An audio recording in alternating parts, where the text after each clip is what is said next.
Now an opportunity for our studio audience to get involved in the program. Prior to the taping of the show, they jotted down a few questions for the coach, and as always, the coach anxiously anticipating this segment of the show. First of all, Coach, concerning defense, none of the down linemen had a tackle against Washington State. I think they actually had a couple, but now that Cummings and Woods are hurt, is this an area of long-range concern? I think they mean sacks against Washington State. Most of the sacks were the starting defensive line didn't have any, I don't think.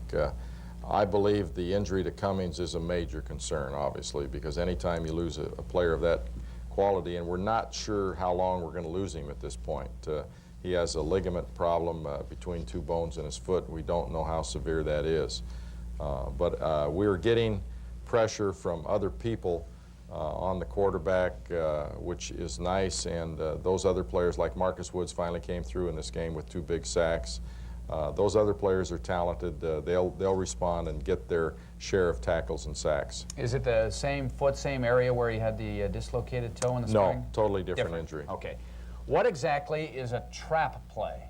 A trap play is where you set a defensive lineman up with an offensive lineman using an influence block on him and try to get him to penetrate into the backfield a little bit, and a lineman from the opposite side of the line of scrimmage kicks him out and the back runs up inside of him. You invite the man in and then blast him from the side, in other words. Next week you'll be explaining influence play, I'm sure.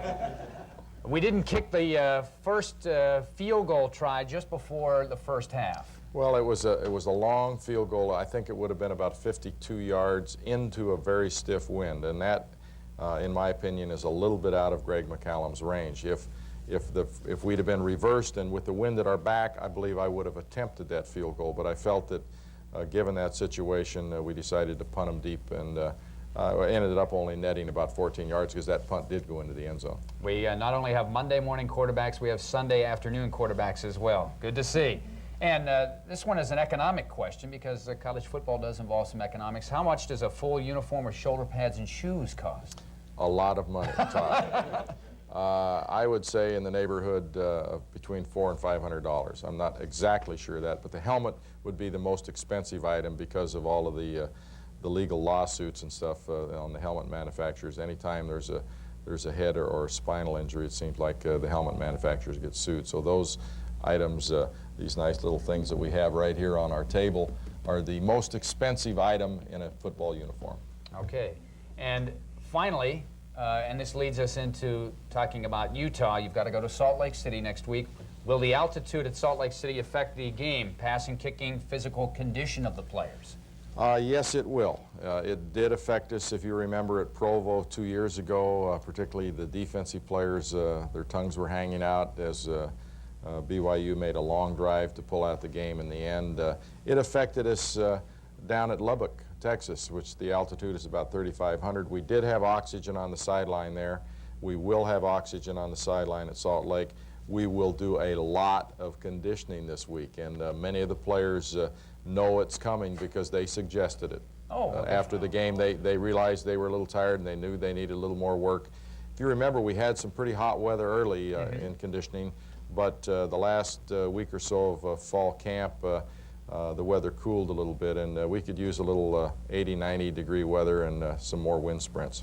Some would say that some coaches would take the philosophy that it's more of a psychological thing than an actual physiological situation, but apparently that's not the case. Well, it is a little bit the case. Some of the players I suggested that appeared tired, I suggested they go take some oxygen, and they say, hey, I don't need that, Coach, I'm fine, you know. Looking at the film, I'm not sure they were fine because they were a little tired. All right, let's get into more specifics about the Utes of Utah. It's a team that will go into the game at home with a record of 2-1, having lost a tough one to Air Force on Saturday when they missed a field goal, actually had it blocked in the closing seconds that would have tied that ball game. They have earlier defeated Oregon State on the road, so this is a team that can present some problems. Let's take a look at some of the video, first of all starting with their quarterback, Frank Dolce, who I believe was a teammate of Jeff Cummings down at El Camino Junior College. Yes, he was, and they have some excellent athletes, and they very well could be 3-0, Todd, as you mentioned.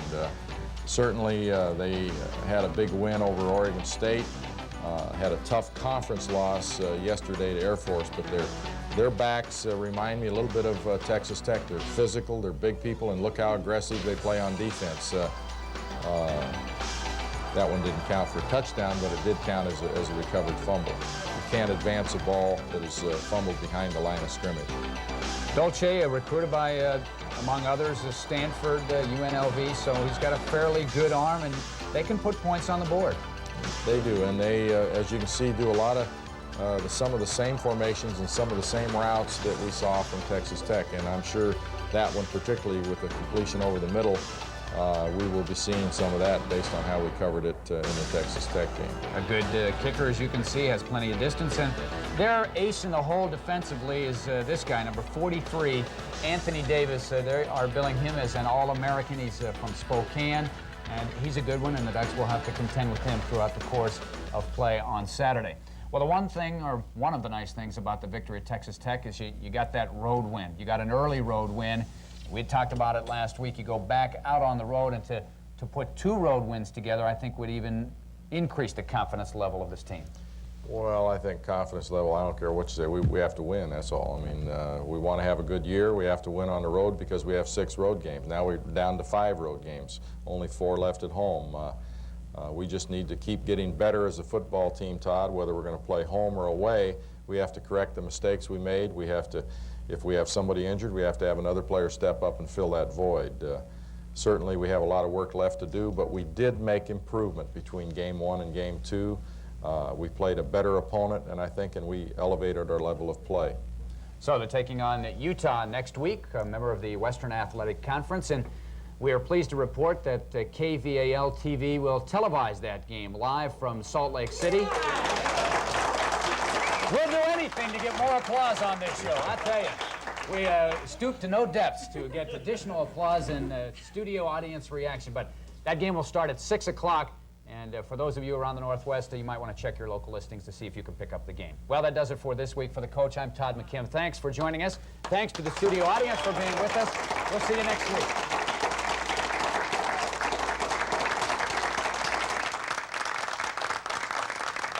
This is the Rich Brooks Show, featuring the Oregon Ducks.